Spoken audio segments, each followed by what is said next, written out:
Well, welcome to you all aboard this British Airways service, soon to be departing for London Heathrow.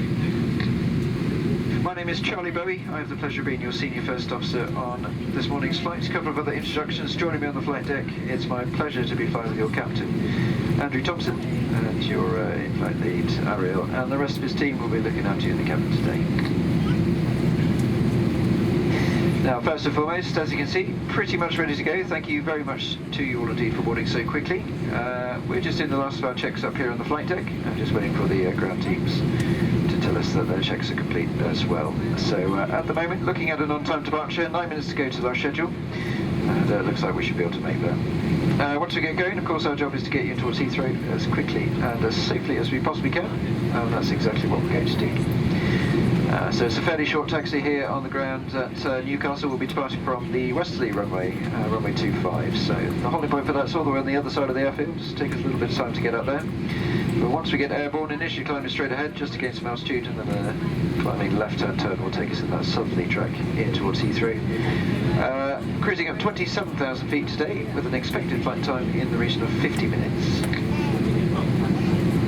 As far as weather and general flying conditions go, a bit of a murky start here. Obviously there's some rain around, but we've just come over from Heathrow, and we have very smooth flying conditions on the way here, so expecting similar conditions on the way back as well. So we should be able to turn the seatbelt signs off for you to allow you to roam around the cabin, but as always, please do remember, for whatever reason, as soon as those signs go back on again, I would like you to return to your seats and fasten your seatbelts. And when you are seated, it's always our recommendation that you keep them fastened at all times, which is exactly what we do up here on the flight deck. So that's it from me for now. It's me doing the flying. I'll give you an update once we get up into the cruise. In the meantime, though, make yourselves comfortable and enjoy the flight. Thank you. Larger devices, including laptops, must be switched off and stored in a luggage for takeoff and landing. Devices must be switched off and disconnected from the seat power sockets when not being used during the flight. Please ensure hand baggage does not block the aisles or exit. It must be put under the seat in front of you or in an overhead locker. Place items in the lockers carefully, as they may fall out and injure someone. In the case of evacuation, you must move quickly to the closest usable exits, taking absolutely nothing with you. Ensure your seat is now upright and in takeoff position with the armrest down and a table is folded away. Window blind must be open in preparation for takeoff. Smoking, including e-cigarettes, vaping and the use of other smoking devices, is not permitted at any times whilst on board. This includes the toilets, which are fitted with smoke detectors. If you do have any question, please do not hesitate to contact one of your crew member or using the call bell around your seat. Thank you.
everyone, and once again a very warm welcome aboard this British Airways Service 1325, direct non-stop to London Heathrow, Terminal 5. Firstly, allow me to introduce myself. My name is Ariel Klausner-Stern, and it is my absolute pleasure to be your in-flight manager on board this flight to London today. Working alongside me in the cabin today are Valeria, Lisa, Raoul, and Myron, and together today we're all here to ensure first and foremost your health and safety, and of course your well-being. I'd like to take this opportunity and extend my personal welcome to each and every one of you on board, and of course welcome back our British Airways Executive Club members and those of you joining us from our various wonderful frequent flyer programs. A few safety reminders for the duration of our short flight together today. Firstly, when seated, please ensure that your seatbelt is fastened. If the seatbelt signs do become illuminated at any point during the flight, please remember to return to your seat immediately and ensure that your seatbelt is back fastened securely. When it is safe to leave your seats, please take extra care when opening the overhead lockers, as items do tend to shift around and they could fall out and cause an injury. As previously mentioned, all British Airways flights are non-smoking flights. This includes all areas of the aircraft, in particular the lavatories, which are fitted with highly sensitive smoke detectors. This includes smoking of cigarettes, vaping, e-cigarettes, and any other smoking devices. We'll shortly commence our onboard service in all cabins. In our Euro Traveller cabin, we'll be offering you breakfast and your choice of drink, and in our Euro Traveller cabin, we'll be offering you a complimentary snack and bottle of water. If you have any food allergies or would like information on any allergens on today's flight, please ask any member of the crew. All that's left to do now, everybody, is to sit back and relax. Sure to hope you enjoy your short flight with us today, which will be approximately 40 minutes from the airborne. And on a personal note, it may be slightly bumpy, but we're now well on our way. We're all very pleased to have you on board with us today, and on behalf of the entire team, a very big thank you for choosing British Airways.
So here we are, well into the descent now, just about to level off at 11,000 feet, and making some pretty good progress in towards Heathrow. It's a fairly favourable tailwind, that certainly helps. A few shortcuts here and there from air traffic control. So at the moment, well ahead of schedule. However, unfortunately, Heathrow has just advised us they're a little bit busy. There is some mid-morning congestion at the moment, so they have just advised us. Unfortunately, we're going to have to hold to the north of the airfield. We're just about to enter that holding pattern now. And they've advised us that's going to take in the region of about 10 minutes or so before we are allowed to commence our final approach. So it's not all bad news though, even with that 10 minutes at the moment, still expecting to be touching down a little bit ahead of schedule, expecting to touch down at about 20 to 11, which, yeah, it's about 10 minutes ahead of schedule. Once you're on the ground, it's a fairly short taxi, should be pulling up on stand 5 minutes or so after that. That being said though, of course these things can change. We've entered the hold now, but it depends on how quickly they manage to clear that backlog. They may clear us off early, or they may extend the hold. So I'll certainly do my best to keep you updated if there's any significant changes to the arrival time, or indeed the routine. But once we are cleared for the final approach, we'll be landing on the westerly runway. That means making our way right over London City as we line up with that runway. It's a reasonable day down there now, a little bit of cloud cover to get through. We'll pop below that during the early stages of the approach. What then should be some nice views out over London as we track our way along the Thames, and currently conditions on the ground light and variable wind predominantly coming from the west, temperature of 18 degrees Celsius. So like I said, that is the plan. I'll do my best to keep you updated with any changes to it. In the meantime though, sit back, relax, enjoy the rest of the flight. Thank you. As we are now approaching London Heathrow Terminal 5A gates, the seatbelt sign will be switched on in approximately 10 minutes time. We do recommend to use the washrooms in the next 10 minutes if you wish to do so. To help us prepare for landing, please could you now gather all your personal belongings ready to put away. If you wish to dispose any of your waste, please hand this to the member of your cabin crew who will be passing through the cabin shortly. Here at British Airways, we are proud to have a long-standing charity partnership with Comic Relief called Flying Start. Together, our customers and colleagues have raised well over £27 million to help children and young people living through the most challenging times in the United Kingdom and around the world. This includes supporting organizations like Butterflies in the streets of Delhi in India and Scottish Sports Futures in the Glasgow. Butterflies work to give life skills to the children that are working or living on the streets of Delhi in India to help them thrive away from such a vulnerable situation. Just £2 today could help Butterflies provide healthcare for a month for one child on the street of Delhi. If you would like to help, simply place your spending in any currency into the charity collection bag, which a member of your cabin crew who will be coming to the cabin shortly. On behalf of British Airways, Comic Relief and Flying Start, we thank you in advance for your continued support and generosity.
Seatbelt signs are short to be landing into London Heathrow Terminal 5A gates. Please now return to your seat and make sure all your personal belongings are safely put away in the overhead lockers or under the seat in front of you. Customers sitting in the front row seat, emergency exit row, should place all items in the overhead lockers, leaving the floor area around your seat completely clear. Please check your table is folded away, your seat is in a landing position with the armrest down, and your seatbelt is securely fastened. If you are seated by a window and have lowered the blind, please return this to open position for landing. You may continue to use hand and electronic devices for landing. This must be held securely or placed in the pocket. Large items, including laptops, must be switched off and stored away safely. Please also take a moment to remind yourselves of the nearest exits and study the safety card in your seat area. In the event of emergency, leave all your hand baggage behind. Thank you.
Again, everyone, as our flight now comes to an end, very pleased to let you know that we've completed our pre-landing safety and security checks and the attention to the cabin crew. That seats to landing. Cabin crew seats to landing.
Good morning, everybody, and a warm welcome to London. We're just landed here safely at Heathrow Airport, and we're making our way towards our parking stand at Terminal 5, the home of British Airways. The local time here is now 10:43 in the morning, approximately 7 minutes ahead of our scheduled arrival time. We do ask that you remain seated with your seatbelt securely fastened until the fasten seatbelt signs have been switched off. When it is safe to do so, please take extra care when opening the overhead lockers, as items do tend to shift around. They could fall out and cause an injury. For those of you whose final destination of your journey today is Heathrow, upon leaving the aircraft, please follow the yellow signs for arrivals. However, if you're connecting onto another flight from Heathrow today, please check the information screens for your next departing gate number. If that is not yet displayed, please follow the purple signs towards flight connections. Please also be aware that the majority of British Airways destinations do depart from Terminal 5. However, a handful of our destinations on both the short-haul and long-haul network do depart from Terminal 3. Therefore, we do recommend using the British Airways mobile app or BA.com in order to ensure that you're in the correct terminal for your next departing flight. If you require any additional information or assistance here in Heathrow Airport, please approach our ground staff who will be more than happy to assist. And for those of you who have reserved special assistance to leave the aircraft today, we do ask that you remain seated until the aisle around you is clear. That way the crew can be on hand to assist you further. Lastly this morning, on behalf of all of us here at British Airways and the One World Alliance, we'd like to welcome home our customers who live here in London and wish those of you visiting a safe and enjoyable stay. For those of you travelling on forward today, we wish you a safe and smooth onward journey. I'd also like to take this opportunity and thank your cabin crew for their hard work and a job very well done on today's flight from Newcastle to London. It truly has been our utmost pleasure to host you on board today, and we look forward to seeing you on board a British Airways flight again in the very near future. So on behalf of the captain, myself, and the entire onboard team, one last time, a very big thank you for choosing British Airways. Goodbye and have a wonderful rest of your day.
latch doors to manual, please, and cross-check doors to manual.